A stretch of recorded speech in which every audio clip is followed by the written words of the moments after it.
Good morning, everybody. It's so nice to see you and be here because it feels like ages since I've done a Facebook Live. So I'm very, very happy to be here, and I really hope that you're all doing great as well.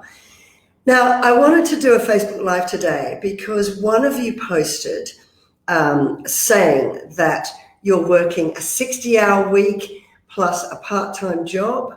You're taking classes, you look after elderly parents, you've got adult children who trash the kitchen and don't cook or clean. You're looking after a disabled sister, going to medical appointments because you've got health issues, and battling home maintenance and insurance companies. So basically, there's zero time left for you, let alone ever going to be any time to even consider dating again. And you sort of wonder, you were saying that, you need coaching in how to sort this out because you fear that, dating, you just don't have time for it because it's just so time consuming. And so you fear that you'll have to wait until your retirement before you even consider looking for love. Well, that's exhausting. I'm exhausted for you. Really, it's shattering. I can see why you're so exhausted, because you're putting everybody else's needs first, above and at the expense of your own. And this really got me thinking, and I thought it was worth talking about. Your children, does anyone else feel this way? You're looking after everybody else. You're putting everybody else's needs above your own. Your children perhaps are treating you a little bit like a doormat, taking you for granted. You've got no time for yourself, so your health is suffering. And you'll just fear you'll never find love because you just don't have time. Who else feels like that? I'm sure quite a lot of you, because a lot of you do say that to me. And the bottom line is, if you keep putting everybody else's needs first, then this is what's going to happen, because it is at the expense of you. You'll end up just burning out. You'll completely and utterly burn out. And you'll start to feel resentful, that you're doing everything for everyone else and nobody's really appreciating that or understanding just how exhausted you are. So you might even start feeling a bit resentful and thinking, who even cares about me?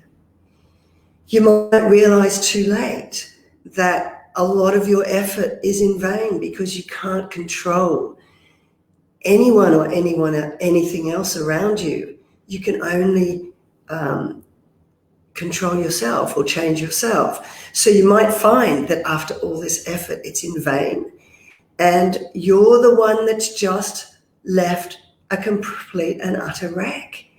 And if you keep doing this for years, then you're going to veer so far away from who you really are, because you'll just always be caring about everybody else. It's always about them and not about you. So you'll veer away from who you are. You probably won't even know who you are anymore. You'll just get lost. And the other thing that will happen is you'll keep giving everybody else the signal that you're always going to be the strong one. Don't worry about my needs. I'm the strong one. I can take on everyone else's responsibility. And you know what? When you give off that message, guess what everybody does? They just dump on you. And you'll end up taking on everything. And because they don't care or appreciate it and take you for granted and start treating you like a doormat because they start expecting it, you will get resentful and think, what is the point? But you know what? It doesn't have to be this way. I know that most women who've come from abusive relationships, they struggle to just always stay strong and keep that armor up and always, feel like they've got to control everything and look after everything and save everything. It is is a little bit in our nature to do that. We're the empaths of the world.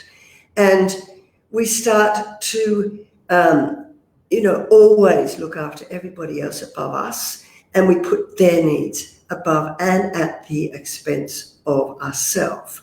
But, there's a handful of savvy women who are quietly saying to me, and it's exactly what I said myself, is enough is enough. Enough is enough. I've had enough of this. And they take a simpler, far less exhausting approach, which is to just focus on you, putting your needs first above others. Because when you put your needs first and you lift yourself up, then you're going to lift other people up around you, but not at the expense of yourself. These women are taking time for themselves. They're letting go of taking on everything. They're starting to prioritize.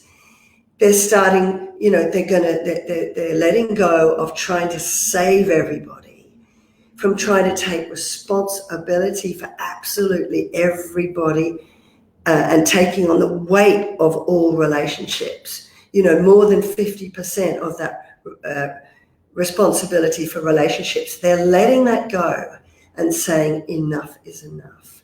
And they're finally finding stillness. That stillness where it's quiet. You find serenity. You're not always worrying about everybody else. And you've just got time to be still with yourself. They're finding that. And you know what? They're finding that without guilt or feeling that they've failed. And at the same time, they're setting clear boundaries and finding me time to do nice things, such as, yes, even dating again. And all they're doing is they're making the 5 simple mind shifts, and they're making the mind shifts that you probably aren't making, that you are not making, and are not even aware that if you did make them, it would make your life so much easier, simpler, peaceful, and serene. And I'm really excited about this. I'm going to be announcing and launching my new free masterclass on this, because a lot of you have asked me, where can I find out more detail about these 5 simple mind shifts that you can make to do this and do what these women who have said enough is enough are doing. And I'm going to be launching that this week. So please do keep an eye out for that. And join me on that, because I know you're going to love it, especially if you are feeling burnt out, a little bit like you're a doormat, and a little, possibly even a bit resentful for the fact that you've got no time for yourself to do really nice things, like look for love again. And I've also, now I'm back from my travels. I've been traveling so much, so I'm so sorry I haven't been doing many Facebook Lives of late. But I am back, and I'm going to be doing them regularly again. So I've also opened up my diary. If you want to have a chat with me about this and find out more, I've opened up my diary for free breakthrough sessions with me. So you can also send me a message and we can talk about that. So it doesn't have to be this way. You don't have to be killing yourself, taking on the weight of responsibility of the world and not finding time for you. You can do this without guilt and setting really strong boundaries that look after you. So look out for my masterclass that's going to be coming out this week or very, very soon. And hit me up, send me a message if you'd like to chat further. All right, lots of love, and I'll see you in my next live video. Bye for now.